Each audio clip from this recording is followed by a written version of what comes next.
Louisa Wall resigned at the end of March. Despite not being a minister, Wall made significant achievements in Parliament, one of course including seeing through the same-sex marriage legalisation. However, Wall will still work closely in the political space after recently being appointed as the Pacific Gender Equality Ambassador. In saying this, joining us now to have a talanoa is Pacific Gender Equality Ambassador Louisa Wall. With that I say kia ora and welcome to the show. Kia ora, Bula. Thank you for having me. Absolutely, Louisa, we really appreciate your time this morning, and I would say, congratulations. On just the your length of time in Parliament, 14 years as a Labour MP. Are you maybe just able to elaborate a little bit on the journey, and I suppose even the reasoning by your departure? Oh, look, the journey has always been one of supporting a political party that I share their same values and beliefs about a fairer New Zealand, a more equitable New Zealand. And at the heart of the Labour Party has been about our workers and making sure our workers are paid a fair day's wage for their efforts. I've been a member of ETU since I was 14. It was originally the Service and Food Workers Union, so I come from a background of washing dishes at Cobb & Co in Taupō. My mum was a chef there, to progressing through to becoming quite active within the Labour Party. And before I got into Parliament, it was 10 years of service, of being on our policy committees. I originally joined the Avondale branch on the 4th of March 1998. So from my perspective, I've contributed to something that I fundamentally believe in, which is the advancement of all of us and equity for everybody and life opportunities for everybody. And we all get to be who we are. We get to express our own language, practice our own culture, that we're valued and we're included, and we have a status in our society, which means we can live really good, healthy, productive lives. So that's always been my kaupapa. I'm a kaupapa-driven person. I mean, a lot has been made over the last few days about the reasons for my departure. Yeah. And in some ways, I think they've been canvassed. It wasn't my choice to go, but I had an opportunity to look at a different direction. I've had some time to do that. I've managed to finish a few bills in Parliament before my departure. And now I really look forward to having those talanoa in the Pacific with our Pacific whānau. I mean, it's true, a lot of people are questioning my ability to be a diplomat, because I'm usually the one who's running the ball up the guts and tackling and advocating. But my role now is very much as a support role with our Pacific whānau. It is about our whanaungatanga relationships. I do think I have a bit of credibility as a daughter of Te Moana Nui a Kiwa. New Zealand is a Pacific country, and I will go into that space guided by people like Opito William Seal, who's my colleague, and I treasure him dearly. He and I have already had a talanoa about how we can work together, and obviously Minister Mahuta, but also the government and our current focus on resilience in the Pacific. We all have to build, and I'm saying build forward together. The pandemic has taken a toll on all of us, and it's now an opportunity for everybody to see how resilient we are, how strong we are based on our own mātauranga, our own cultural competencies, but also our cultural guides that will help us navigate through what has been a challenging time. So that's the next mahi, and I'm very privileged and proud to be able to enter into that space. Yeah, absolutely. You definitely should be proud of the work that you've done, Louisa. I want to be a little bit candid. Of course, in a recent interview, I know, Prime Minister Jacinda Ardern had made a comment saying that, told you that you would never sort of be a minister within the government. Of course, we've got a former Labour Party that says those comments are true and unfair, but do you stand by what you've said in regards to this and your... Oh, look, I mean, I think people who know me know I'm straight up. I don't muck around. I'm happy to answer the questions. These are the realities of being in politics. And for me, it's how you react to them. I mean, you either decide I don't want to be in that context because that's my aspiration, that's my goal. Well, I mean, it wasn't my goal. I've never gone into politics thinking I want this role and this role will define my work. I've used the role as a parliamentarian to then promote the community voices, what the community has wanted me to do. I mean, one of the pieces of legislation I'm leaving behind is about the controlling where alcohol outlets are able to be in our communities. And that came from Manurewa Intermediate and a lot of resistance from the community who didn't want their local dairy to keep the license to be able to sell alcohol. Now, I think communities should be at the heart of the decision making and it should be up to us. People say take responsibility for your health and your well-being. Well, we want to. We want to be able to decide whether or not alcohol should be sold at the dairy 200 metres away from our schools. And as parents and as community members, we don't want alcohol sold. We don't want to normalise alcohol. We also don't want to normalise a whole lot of fast food, by the way.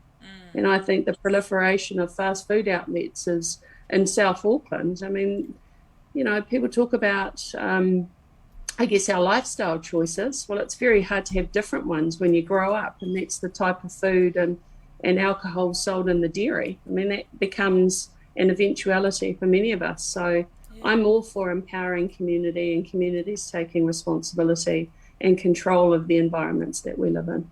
So now that you're going from one position to another, now being the Pacific Gender Equality Ambassador, your goals there, your duties, what is it that you're hoping to achieve?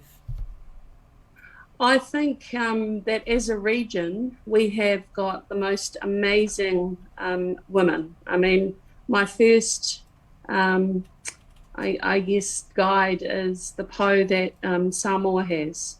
I mean, Whiamea Naomi Mataafa is the matriarch of the Pacific. I've had many opportunities to engage with her as a parliamentarian, and I have the utmost respect for her.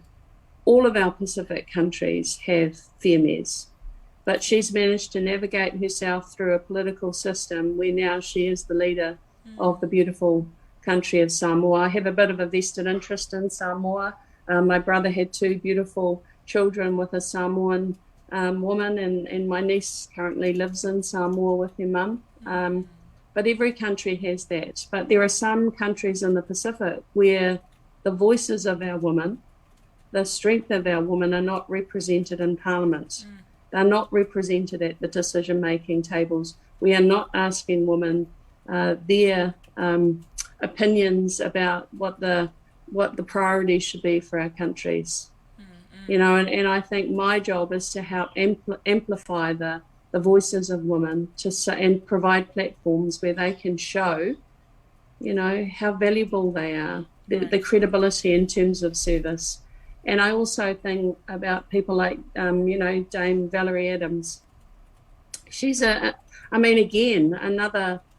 incredible mana wahine who has contributed, and within the Kingdom of Tonga, she's transcended kind of cultural context, and she has been acknowledged within her tribe. But I mean, there are so many others that deserve, I think, the recognition for the work that they do. And are we fully utilising the voices of women? I actually don't think we are. And I don't think we're fully meeting the needs of women, whether they be in health and wellbeing services, whether they be in access to education, and certainly in their ability to be economically, not independent, but economically viable so that they can also provide for their families. So I'll have to do lots of talanoa to find out what the priorities are across the Pacific, and then specifically in certain countries, and look at how we can add some value, because that's the role that I have. It will be to add value to what is happening, to add value if people have ideas about what they think are the best pathways forward within that context. And I look forward to journeying around the Pacific and hearing firsthand how we can be a partner to the Pacific, as opposed to telling people what they should be doing. Yeah. Louisa, sorry, time has come upon us. I do want to sort of just really get into this weekend, though. I know that you've got to give your sort of valedictory statement this Thursday, right? And just wanted to know how you're feeling. I know that it looks like the Prime Minister won't be there, to attend your speech. I suppose if there's anything that you were to maybe clear the air, right? Is there any... Well, I suppose, what is your relationship right now between you and the Prime Minister, even knowing that you have now stepped away from your role? Yeah. Oh, look, I wish her all the best. She has an incredibly difficult job. But as I said before, I'm pretty honest and transparent. And in a lot of ways, this is her story. This is my reflections on my career. And I have told some of my journey. Most of my valedictory is going to be about highlighting my relationship with the community, actually, and the bills that I managed to progress because of the strength of our community. I mean, period poverty, for example, came from James Cook High School, an engagement with the principal who said, this is what our kids need. And then there were 3 years of trying to find ways where we could have access to period products so that kids and young women were able to access education and not have to recycle sanitary pads or use other products that were incredibly unhygienic. Now that happened because the kids told the principal told me, and it's power to our women and that's kind of my point about these things. We don't know these things happen unless the young women are strong enough to say, this is the reality of my situation. There's no shame in that.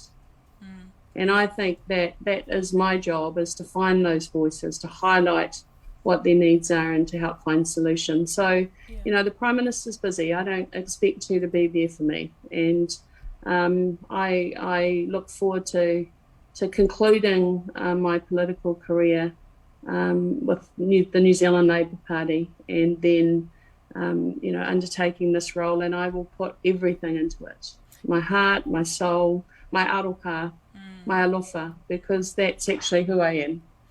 I want to thank the Pacific, because they have been amazing. And I've been a member of Pacifica, by the way, for nearly 20 years, and I'm still a current member.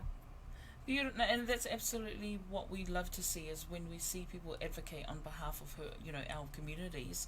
Can I quickly ask, though, Louisa, it looks like Le Maunga Lydia Sorsene, right, is the next sort of person on the Labour list.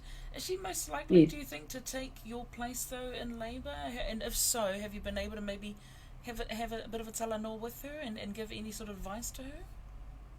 Oh, look, I know Lydia is exiting from being the chair of the Mangere Otahu local board. I've texted her, actually, because the alcohol legislation that I talked to you about before, when I was drafting it, I consulted Lydia, and her local board actually advocated through the council for an ability for local boards to actually take a position. And there was the issue about the dairy, for want of a better word, opposite Southern Cross campus, and they were trying to dissuade them. Actually, they were trying to take away their alcohol licence, and they couldn't. But I mean, Lydia's passion and commitment to the community is unquestioned. So, and when you say what would my advice be to her, is just keep doing what you're doing. Make the community the heart and soul of what you do, and be really clear that you're advocating for the community. No one will ever be able to undermine what you're doing if it comes from the fact that you are being the voice that you're supposed to be. I mean, we are elected to serve our constituents. In the service of your constituents, there's nothing that you should ever do that anyone should be able to criticise. And you will often have to say the system is not working. Right.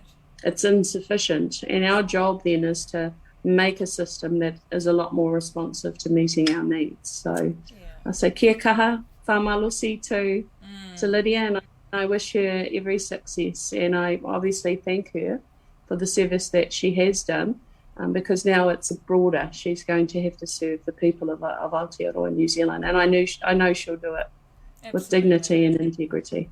And look, we thank you for your time this morning, Louisa, and we wish you well also in your new role, of course, as being the Pacific Gender Equality Ambassador. We wish you well, and thank you so much for your time this morning.